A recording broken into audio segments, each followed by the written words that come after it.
Merci d'avoir cliqué. Ces questions en ligne sur france3.fr. Chaque jour, un entretien exclusif. Alors, il y a des défis sportifs qui se font parfois sans la foule, sans les acclamations, sans les caméras. Et des défis sportifs qui n'en sont pas moins fous. Avec nous aujourd'hui, une championne du monde, championne d'Europe, championne de France et qui rêve quand même d'olympisme. C'est Isabelle Delobel. Venez me rejoindre, Isabelle. Bonjour. Bonjour.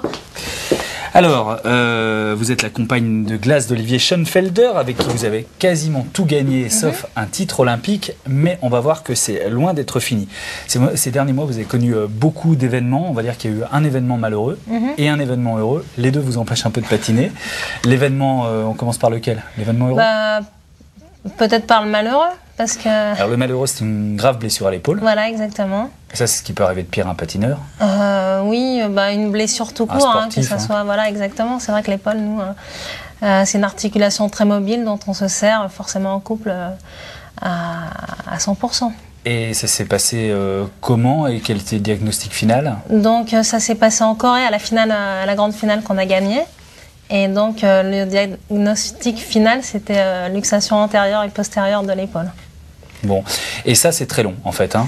En soins, en rééducation, oui, et vous en êtes pas sorti d'ailleurs encore. Non, je n'ai pas encore fini, mais j'ai quand même fait le plus gros morceau, je vais dire, 2 mois Cap Breton de rééducation.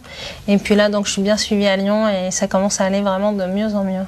Et quand on dit que c'est des défis silencieux, c'est ça, hein, parce que c'est, il doit y avoir un moment de doute affreux de se dire, mais est-ce que c'est fini pour moi? Est-ce que je vais m'en sortir?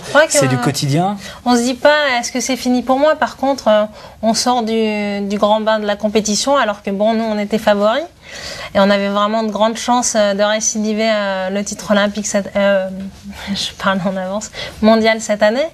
Mais bon, ça arrive et il faut vraiment, c'est comme l'entraînement, sauf que c'est un peu, il n'y a pas un exploit sportif où on va se faire applaudir, mais pour nous, c'est comme de l'entraînement. Ouais, voilà, exactement, il y a un vrai challenge. Vous avez recommencé à patiner, bien sûr? Oui, ça fait 3 semaines, oui. Ah oui, c'est tout récent. Oui, oui. Et alors, quelles sont les sensations alors sur la glace? J'imagine là aussi, au moment où vous revenez sur la glace la première fois avec Olivier, vous devez avoir une angoisse de se dire, qu'est-ce que j'ai perdu pendant tout ce temps? On perd les sensations, mais on perd pas tant que ça. Il faut retrouver le feeling sur la glace. Puis forcément, musculairement, en 4 mois de temps... On perd beaucoup. Voilà, on perd quand même de la tonicité, de la force. Donc ça, c'est aussi à récupérer. Bon, alors maintenant, on va parler de l'événement heureux. S'il y a un plan large en régie, ça commence à se voir un petit peu. Oui. Voilà, c'est sur le ventre. Vous avez annoncé en fait cette semaine officiellement ce que peut-être certains avaient subodoré. Vous êtes donc enceinte. Oui. Félicitations. Merci. Et en revanche, alors qu'une femme enceinte se dise dans 1 an, je serai maman, mais je serai aussi championne olympique, ça c'est assez inédit. C'est vrai que c'est un vrai défi, un vrai challenge, une belle histoire. Finalement qu'on veut finir avec Olivier et puis qu'on veut finir aussi avec, moi que je veux faire avec ce bébé. Donc c'est vrai que je vais être maman en septembre. Et derrière, on aura quelques mois pour préparer les Jeux Olympiques. Mais je pense que... C'est-à-dire qu'en gros, vous allez avoir 5 mois. Voilà, c'est ça. Mais tout en ayant un tout petit à la maison en plus. Voilà, mais bon, il y a le papa qui va s'en occuper. Ouais, il faut quand même préciser un truc, le papa n'est pas Olivier Schoenfelder. Olivier Schoenfelder, c'est votre compagnon de glace. De glace, voilà. C'est pas mon compagnon dans la vie. Très bien. Et justement, Olivier Schoenfelder, qui devait attendre avec impatience que vous reveniez sur la glace de votre blessure, comment il a pris cette grossesse, lui? Je crois que quand je l'ai eu, il l'a bien pris. Lui-même étant papa, je pense que c'est quelque chose de fort pour lui que d'avoir des enfants. Donc de ce côté-là, il l'a vraiment très bien pris. Après, c'est vrai que c'est un challenge sportif et que on a pris le temps d'avoir vraiment une réflexion à propos de ça, tous les deux ensemble, et puis chacun de notre côté, puis avec l'équipe sportive, donc l'encadrement, le coach. Et il en est ressorti qu'il y croit, quoi. Donc ça va être une belle histoire entre nous, quoi. Est-ce que c'était, je ne sais pas si le terme est approprié, mais calculer de se dire il faudrait que la naissance arrive à tel moment, qu'on a assez de temps pour s'entraîner? Est-ce que cet objectif olympique, il était, même au pire moment de la blessure ou au tout début de la grossesse, il était déjà dans votre tête? L'objectif olympique, oui, bien sûr, il est... Depuis qu'on est tout petit et puis de plus en plus depuis qu'on a été champion d'Europe et champion du monde l'année dernière.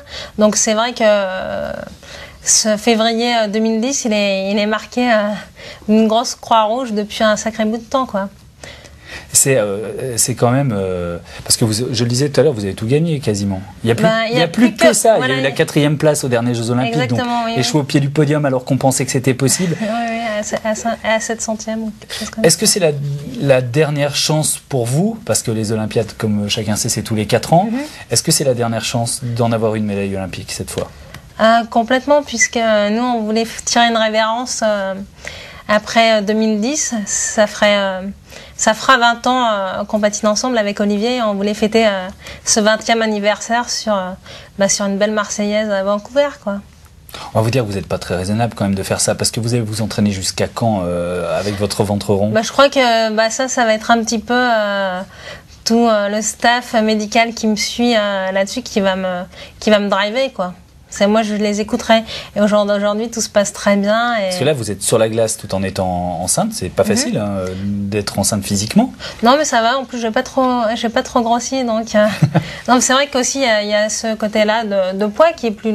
On a plus de poids à soulever et à pousser. Donc, mais pour l'instant, ça se passe bien. Et puis, par contre, c'est sûr qu'on fait quand même attention de ne pas faire des acrobaties qui seraient risquées. Jusqu'à quand vous avez prévu de vous entraîner ?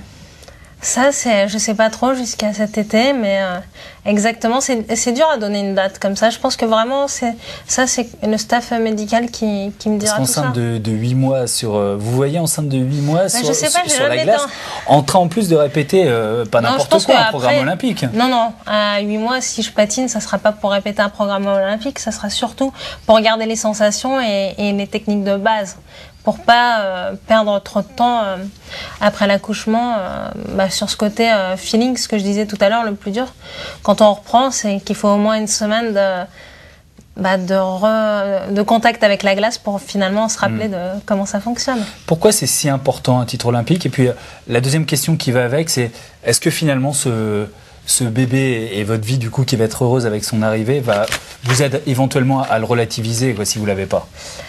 Je crois que je le relativise depuis un certain nombre d'années parce qu'avec Olivier, on a eu beaucoup de succès, mais aussi avant ça, des choses pas faciles à vivre. Et ça nous a beaucoup appris.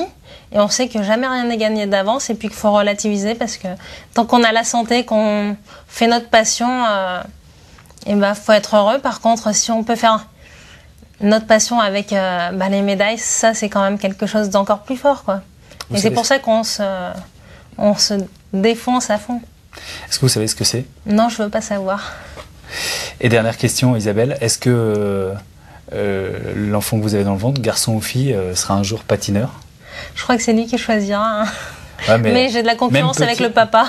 Même petit, vous le mettrez sur des patins? Je pense qu'il touchera des patins, oui, sans doute.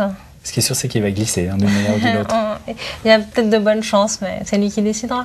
Merci beaucoup Isabelle Delobel d'être venue. Et puis bonne chance, on va suivre évidemment toute cette période d'entraînement qui ne va pas être facile. Et puis ensuite la mise au point de ce programme jusqu'aux Jeux Olympiques de l'année prochaine. Donc ce sera à Vancouver. Exactement.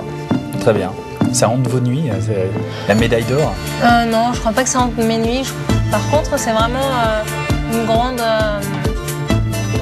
quelque chose qui nous tient à cœur, mais il ne faut pas non plus se focaliser parce que si on se focalise de trop, le jour J, on a trop de stress et tout s'effondre. Et c'est ce qui arrive souvent aux Jeux Olympiques, c'est que souvent les favoris tombent parce que trop de pression.